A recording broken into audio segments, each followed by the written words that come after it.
Good morning, Barry Bryson here, thanking you for joining me for another 5 good minutes with the Word. We are in Mark chapter 13. We're right in the middle of the Mount of Olives discourse, the eschatological discourse. In Matthew's Gospel, this takes up chapters 24 and 25. And in Matthew's Gospel, there are 5 major sermons of Jesus, and this discourse is the 5th. It's the eschatological discourse, looking forward to the future. And as we've said every day, Jesus is answering multiple questions. They want to know about the destruction of Jerusalem, the signs of the time before it happens. They also want to know about the end of the world, which Matthew makes clearer than Mark does. We have both answers in the Gospel of Mark, and we are clearly looking at only Mark alone, but you can see this in all 3 synoptic Gospels. We are clearly listening to Jesus talk about 2 separate days, one that can be predicted, one that cannot. The end of time cannot be predicted. This is in no way a key to looking forward to the future, to figure out when the end is going to come. Jesus says you can't do that. I don't even know when it's going to be. But he can tell them quite precisely when Jerusalem is going to be destroyed and Old Testament Judaism forever along with it, and when to make their great skedaddle out of town so that they are not swept up in the maelstrom of it. And he begins today. Yesterday, when we were together last time, I should say, he was explaining to them the way things are going to be for the next 30 years before this starts to take place. And he said, you're going to hear wars and rumors of wars and political intrigue and international intrigue, and there are going to be natural disasters, and this is not the end of what I'm talking about. He says, this is the way it's going to be. Jews are going to persecute you. You're going to betray each other. And the Romans are going to start persecuting you. And that's all going to take place before what I'm about to describe, the destruction of Jerusalem.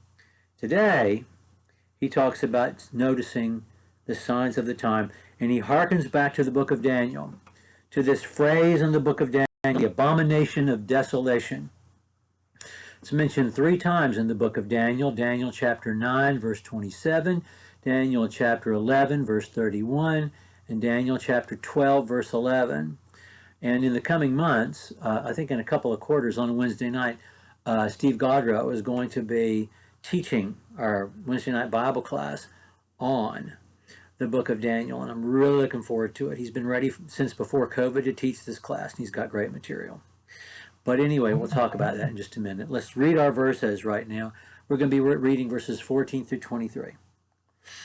When you see the abomination of desolation standing where it should not be, let the reader understand. Then let those who are in Judea flee to the mountains, and let him who is on the housetop not go down or enter in or get anything out of the house. Let him who is in the field not turn back to get his cloak.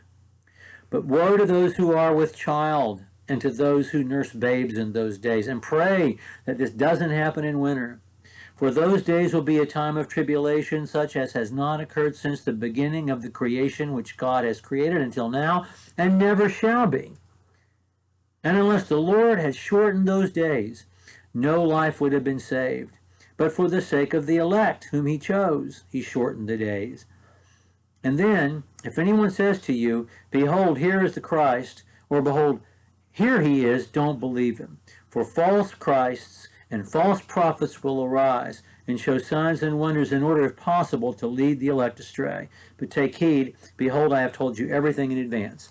Now, he says, this is how you're going to recognize when this happens, and it's going to happen. It's going to be awful. It's going to be worse than anything that's happened before, worse than your enslavement in Egypt, worse than Babylonian captivity, and it's going to be worse than anything that happens later. Was it worse than the Holocaust? Well, in a way, yes. And it could have been much worse, but God shortened the time, as Jesus points out. And we'll talk about that a little more. In terms of just the sheer level of cruelty, the Romans were in no way comparable to the Nazis. And Pol Pot and Stalin did worse things even than Hitler did. We're not talking about just human pain and suffering, but there is a way in which this is a singularity, a unique event, of judgment in God in human history, and we'll talk about that in just a second.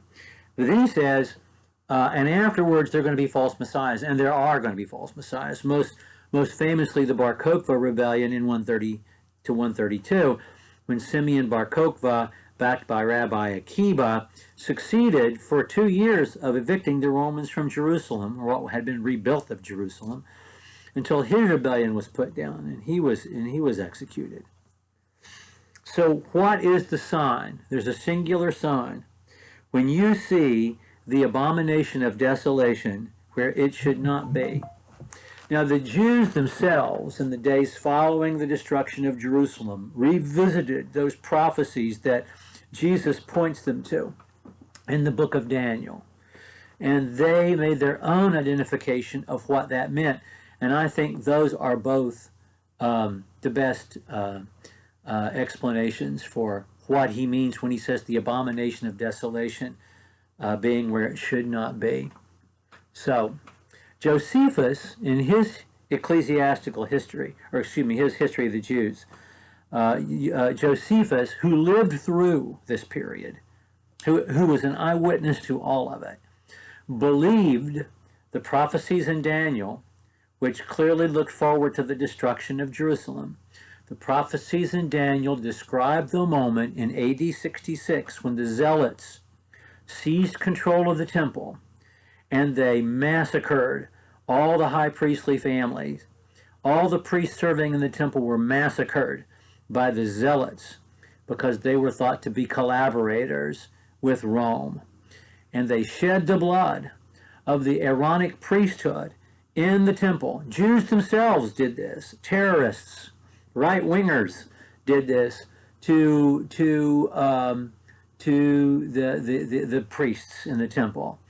And so Josephus saw this as the moment when the abomination of desolation was there where it should not be.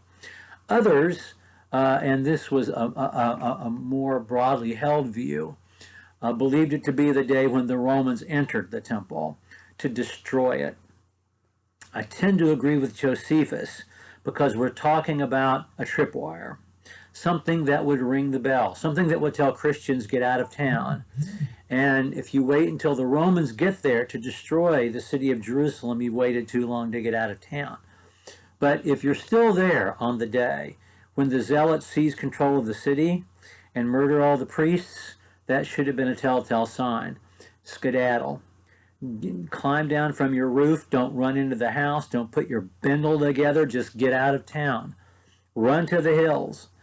Pray that it's not wintertime, so that it's too cold to sleep out at night and the rivers are all swollen and you can't cross them.